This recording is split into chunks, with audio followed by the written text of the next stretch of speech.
चलिए तो हम समझेंगे तरलों के यांत्रिकी गुण का लेक्चर नंबर 15। तो चलिए शुरू करते हैं। आज हम क्या पढ़ने वाले हैं? आज हम पढ़ेंगे कोशिकीय उन्नयन। तो फिलहाल चलिए शुरू करते हैं अपने लेक्चर को। चलिए। हाँ। अब बच्चों, हम एक बहुत ही सुंदर और रोजमर्रा में दिखने वाली भौतिक घटना समझेंगे, जिसे कहते हैं, हम कहते हैं कोशिकीय उदय। कि कोशिकीय उदय, अब देखिए, या फिर कोशिकीय उन्नयन। आपने देखा होगा कि जब हम किसी पतली कांच की नली को पानी में डालते हैं, तो उस नली के अंदर मतलब तो पानी उस नली के अंदर ऊपर चढ़ जाता है। भले ही गुरुत्वाकर्षण उसे नीचे खींचने की कोशिश करता है। क्या आपने कभी सोचा कि ऐसा क्यों होता है? यह घटना होती है पृष्ठ तनाव और दाब के अंतर के कारण। जब कोई पतली नली किसी द्रव्य में डाली जाती है, तो नली के भीतरी सतह और दाब के अणुओं के बीच एक आकर्षण बल कार्य करता है। इसके इससे द्रव की सतह वक्र बन जाती है, मतलब जो द्रव की सतह होती है वह वक्र बन जाता है। यानी अवतल या उत्तल मेनिस्कस। अब देखिए, अगर यह आकर्षण बल द्रव और ठोस के बीच ज्यादा होता है, तो द्रव नली की दीवारों पर चिपकने लगता है और ऊपर चढ़ जाता है, जैसे पानी और कांच की नली में। इसके विपरीत, अगर द्रव और अणुओं का आपसी आकर्षण ज्यादा हो, तो द्रव नीचे की ओर झुक जाएगा, जैसा पारा के मामले में होता है। अब यह पूरा प्रभाव इसलिए होता है क्योंकि द्रव और वायु अंतरा पृष्ठ के अंदर और बाहर के दाब में अंतर होता है। मतलब जो द्रव वायु अंतरा पृष्ठ के अंदर और बाहर के दाब में अंतर होता है। इस दाब के अंदर का परिणाम यह होता है कि द्रव नली के अंदर ऊपर उठता या नीचे गिरता है। अब कोशिकीय शब्द कैपिलरी से बना है, जो लैटिन शब्द कैपेला से आया है, जिसका अर्थ है केश। यानी अगर नली बाल जैसी पतली हो, तो उसमें उद्दयन बहुत अधिक होगा। अब देखिए, आप इस प्रभाव को अपने आसपास भी देख सकते हैं। पौधों में पानी की जड़ों से पत्तियों तक चढ़ता है। मतलब पौधों में जो पानी होता है वो जड़ों से पत्तियों तक चढ़ता है। यह भी कोशिकीय क्रिया के कारण है। जब सूती कपड़ा पानी को सोखता है, या कागज पर स्याही ऊपर फैलती है, तो वही कोशिकीय उदय काम करता है। चलिए चलते हैं अपनी अगली स्लाइड पर। तो देखिए, अब बच्चों चलिए समझते हैं कोशिकीय उदय वास्तव में कैसे होता है। इसका एक सरल उदाहरण देखते हैं। मान लीजिए, हमारे पास एक पतली बेलनाकार कांच की नली है, जिसकी त्रिज्या ए है। हम इस नली को एक ऐसे खुले बर्तन में डुबोते हैं जो पानी से भरा हुआ है। अब ध्यान से देखिए, जैसे ही नली का सिरा पानी में जाता है, तो पानी उस नली के ऊपर ऊपर की ओर बढ़ना शुरू कर देता है। ऐसा इसलिए होता है क्योंकि पानी और कांच के बीच आकर्षण बल बहुत अधिक होता है। इन दोनों के बीच बनने वाला संपर्क कोण बहुत छोटा होता है। यही कारण है कि पानी की सतह कांच की दीवारों के पास ऊपर की ओर झुक जाती है और बीच में थोड़ा नीचे की ओर अवतल हो जाता है। इससे पानी की सतह का आकार अवतल मेनिस्कस बन जाता है। इस अवतल पृष्ठ के कारण पानी की सतह के दोनों ओर दाब का अंतर उत्पन्न होता है। यह दाब अंतर इतना होता है कि पानी को जो है ऊपर की ओर खींच सके। यही कहलाता है कोशिकीय उदय या कोशिकीय उन्नयन। तो इसका सारांश क्या है? पतली नली तो पानी ऊपर उठता है, पानी और कांच के बीच संपर्क कोण छोटा होता है, और सतह का आकार जो है अवतल पृष्ठ के पर निर्भर करता है। और परिणाम क्या होता है? दाब का अंतर और जल का ऊपर उठना। तो सामान्य वाक्य में अगर कहें, यह प्रयोग यह दिखाता है कि पानी और ठोस के अणुओं के आकर्षण के कारण गुरुत्वाकर्षण बल पर भी जीत हासिल की जा सकती है। यानी जितनी पतली नली, उतना ऊंचा उठेगा जल। चलिए अब समझते हैं फॉर्मूले को। अब बच्चों चलिए समझते हैं, जब पानी किसी पतली जो है कोशिका में ऊपर चढ़ता है तो उसकी सतह पर जो दाब बनता है वह वायुमंडलीय दाब से थोड़ा कम क्यों होता है? यह कमी इसलिए होती है क्योंकि कोशिका में पानी का पृष्ठ यानी वायु जल अंतरा पृष्ठ अवतल होता है, और यह अवतल पृष्ठ ही पानी को ऊपर की ओर उठाने में मदद करता है। अब इस दाब के अंतर को एक गणितीय रूप में व्यक्त किया जा सकता है, जिसे हम कहते हैं पी पी बराबर 2s अपॉन मतलब घटा आर। अब देखिए एस क्या है?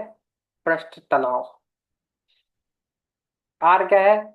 वक्रता त्रिज्या, मतलब जो वक्रता की त्रिज्या है उसे आर कहते हैं। लेकिन कोशिका के अंदर यह जो है वक्रता नली की त्रिज्या ए और संपर्क कोण दोनों पर निर्भर करती है। इसलिए जो त्रिज्या आर है वो ए सेक थीटा रखने पर हमें यह संबंध मिलता है, पीपी बराबर 2s अपॉन ए सेक थीटा।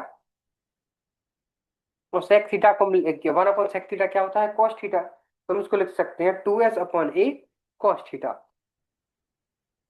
यानी दाब का अंतर पृष्ठ तनाव, नली की त्रिज्या और संपर्क कोण इन तीनों पर निर्भर करता है। एस क्या है? पृष्ठ तनाव। ए क्या है? नली की त्रिज्या। थीटा क्या है? संपर्क कोण। और सूत्र क्या है? पी बराबर 2s अपॉन ए कॉस थीटा। इसको आपको याद रखना है। तो बच्चों जितना अधिक पृष्ठ तनाव होगा और जितना कम संपर्क कोण होगा उतना ही अधिक दाब का अंतर होगा, और पानी उतना ही ऊंचा उठेगा। चलिए चलते हैं हम अगली स्लाइड पर। अब बच्चों हम समझेंगे कि कोशिका में पानी के ऊपर उठने के समय दाब का जो है संतुलन कैसे जो है स्थापित होता है। अब देखिए, जब कोई पतली नली किसी द्रव में डाली जाती है तो उसके अंदर दो बिंदु लिए जाते हैं। एक होता है ए, नली का निचला सिरा, और बी होता है नली के अंदर द्रव की सतह पर। अब देखिए, इन दोनों बिंदुओं पर इन दोनों बिंदुओं पर दाब जो है वो समान होना चाहिए, यानी नली के भीतर दाब संतुलित हो रहेगा। इस स्थिति को हम समीकरण के रूप में लिख सकते हैं। समीकरण क्या है? P naught is equal to rho H P G P P, मतलब P naught plus H P G बराबर पी पी। अब देखिए यहाँ पर पी नॉट क्या है? वायुमंडलीय दाब। एच क्या है? कोशिकीय उदय की ऊंचाई। रो क्या है? द्रव का घनत्व। जी क्या है? गुरुत्वाकर्षण बल। और पीपी क्या है? द्रव की सतह पर का जो है कार्यरत दाब। वो एच रो जी है। एच पी जी अगर मैंने गलती से पढ़ दिया हो तो एच रो जी है, और रो क्या है अपना? द्रव का घनत्व। तो बच्चों इसका अर्थ यह हुआ कि वायुमंडलीय दाब और द्रव के भीतर के कारण उत्पन्न दाब दोनों का योग ऊपर की सतह पर लगने वाले द्रव के बराबर होता है।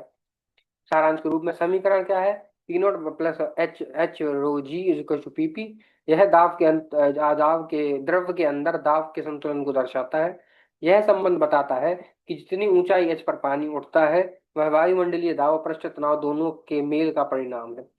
इस प्रकार नली के अंदर दाब का यह संतुलन ही तय करता है कि पानी कितना ऊपर उठेगा, और यही कोशिकीय उदय का आधारभूत सिद्धांत है। अब देखिए। हम्म, हम्म। अब बच्चों हम पहुंच गए हैं कोशिकीय उदय के अंतिम समीकरण पर, यानी वह सूत्र जो यह बताता है कि किसी पतली नली में द्रव कितनी ऊंचाई तक ऊपर उठेगा। याद कीजिए, हमने पिछले दो समीकरण देखे थे।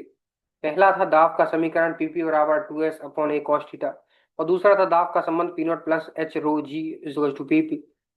अब जब हम इन दोनों को मिलाते हैं तो हमें कोशिकीय उदय का मुख्य समीकरण प्राप्त होता है, एच रो जी बराबर 2s कॉस थीटा अपॉन ए। इस समीकरण से हमें यह पता चलता है कि द्रव का ऊपर उठना किन किन कारणों पर निर्भर करता है। एस पृष्ठ तनाव, ए नली की त्रिज्या, थीटा संपर्क कोण, रो द्रव का घनत्व, और जी गुरुत्वाकर्षण बल। जितना पृष्ठ तनाव अधिक होगा या नली पतली होगी यानी ए छोटा होगा, उतना ही अधिक ऊंचा उठेगा द्रव। इसलिए बहुत पतली को केशिकाओं में पानी अधिक ऊपर चढ़ जाता है। सारांश यह है, एच बराबर 2s cos theta upon H A rho G, ये एच का फॉर्मूला हुआ। यह सूत्र केशिकीय उदय की ऊंचाई की गणना के लिए उपयोगी है। तो बच्चों, यह वही नियम है जिसके कारण पौधों में रस ऊपर चढ़ता है और पतली नलिकाओं में पानी गुरुत्वाकर्षण के विरुद्ध उठता है। यही कहलाता है कैपिलरी एक्शन का चमत्कार।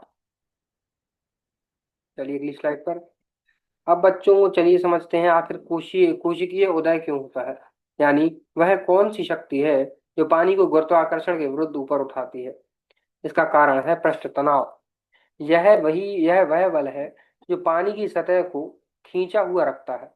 और जब पानी किसी पतली नली में प्रवेश करता है तो यह बल नली की दीवारों को मतलब यह बल नली की दीवारों को आकर्षित होकर पानी को ऊपर खींच लेता है। हमने पिछले सूत्र में देखा था H बराबर 2s cos theta upon a रो जी।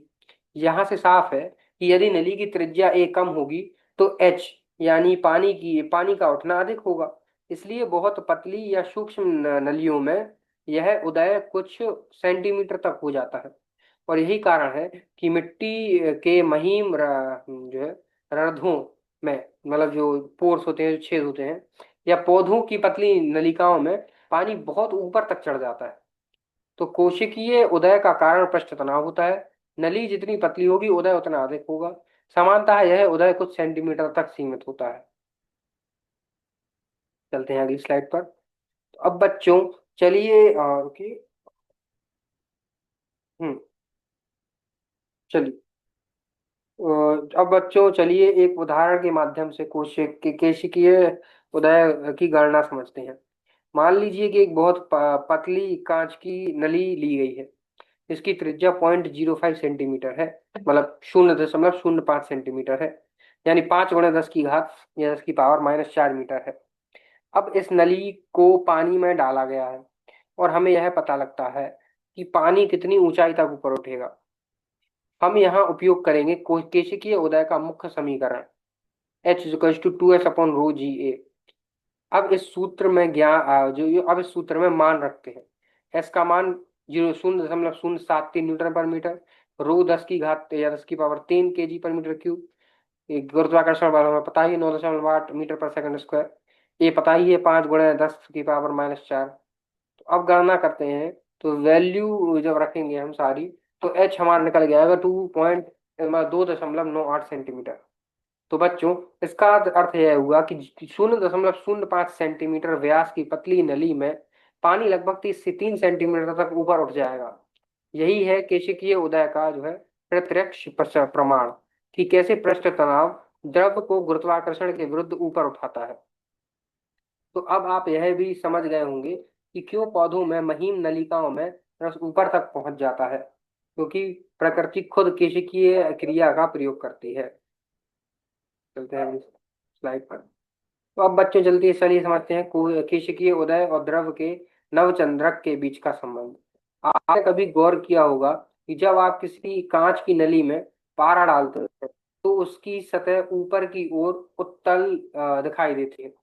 यही यानी बीच में उभी हुई, जैसे एक छोटा जो है गुबंद। ऐसा इसलिए होता है क्योंकि पारा कांच से जो है आकर्षित नहीं होता, बल्कि उससे दूर हटने की कोशिश करता है। इस वजह से उसका जो है नवचंद्रक उत्तल जो है बनता है। गणितीय रूप में देखें तो इस स्थिति में cos थीटा जो है, क्या कह सकते हैं, cos थीटा जो है वो ऋणात्मक होता है। इसका अर्थ है पृष्ठ तनाव का जो है ऊर्ध्व घटक नीचे की ओर कार्य करता है। परिणाम स्वरूप नली के अंदर द्रव का तल ऊपर नहीं उठता, बल्कि नीचे चला जाता है। यानी कि यहाँ कोई केशिकीय उदय नहीं होता, बल्कि केशिकीय अवनमन होता है। तो समझेंगे इस डायग्राम को। अब बच्चों यह चित्र 9.19 केशिकीय उदय की पूरी प्रक्रिया को बड़ी सुंदरता से दिखाता है। आइए इसे ध्यान से समझते हैं। अब भाग ए देखिए, जहाँ केशिकीय नली में जल का ऊपर उठना। यहाँ आप देख रहे हैं कि एक पतली कांच की नली को जल से भरे हुए बर्तन में डुबोया गया है। बर्तन में पानी का तल ए स्तर पर है, जबकि नली के अंदर का जल इससे ऊपर उठ गया है और इसका स्तर बी बिंदु से ऊंचा है। इसका कारण है पृष्ठ तनाव और कांच व नली के बीच का आकर्षण। ये बल जल को नीचे की दीवारों पर ऊपर खींचते हैं जिससे पानी गुरुत्वाकर्षण के विपरीत दिशा में उठता है। इस स्थिति में नली के अंदर का दाब पीए वायुमंडलीय दाब पी नॉट से कम होता है, और इस दाब के अंतर से ही पानी एक निश्चित ऊंचाई तक ऊपर उठता है, जिसे हम कहते हैं केशिकीय उदय। अब भाग बी में सतह का जो है नवचंद्रक की आकृति को समझते हैं। अब दाईं ओर के चित्र में देखें, यहाँ नवचंद्रक का आकार दिखाया गया है, यानी पानी की सतह अवतल अवतल है, क्योंकि पानी कांच से आकर्षित होता है। इस स्थिति में संपर्क कोण बहुत छोटा होता है, और सतह एक छोटे जो है वृत्ताकार चाप के रूप में जो है झुकी रहती है। तो आज हमने क्या पढ़ा? आज हमने केशिकीय उन्नयन को पढ़ा। कल हम समझेंगे उदाहरण 9.10। यहाँ तक हमारी लगभग लगभग एनसीईआरटी कंप्लीट हो गई है और खत्म ही होने वाली है। तो मैं आशा करता हूँ कि आप एनसीईआरटी पढ़ लीजिएगा। लगभग चैप्टर हमारा खत्म ही है, एक उदाहरण ही रह गया है, उसके बाद हमारा सारांश है। तो लगभग मतलब चैप्टर खत्म हो गया है, केवल एक उदाहरण रह गया है। कल अगली क्लास में हम इसको उदाहरण को समझेंगे, क्योंकि वैसे भी बहुत टाइम हो गया, क्लास लंबी चली गई है। तो जितनी एनसीईआरटी है वो पूरी पढ़ लीजिएगा, उसके बाद अगला लेक्चर देखिएगा। आपको अगला लास्ट उदाहरण इस चैप्टर का बहुत अच्छे से समझ में आएगा। चलिए आज की क्लास यहीं तक रखते हैं। आशा है कि आप एनसीईआरटी पढ़ के मुझे अगली क्लास में मिलेंगे। धन्यवाद। तो यहाँ तक यहीं पे मैं क्लास खत्म करता हूँ। धन्यवाद।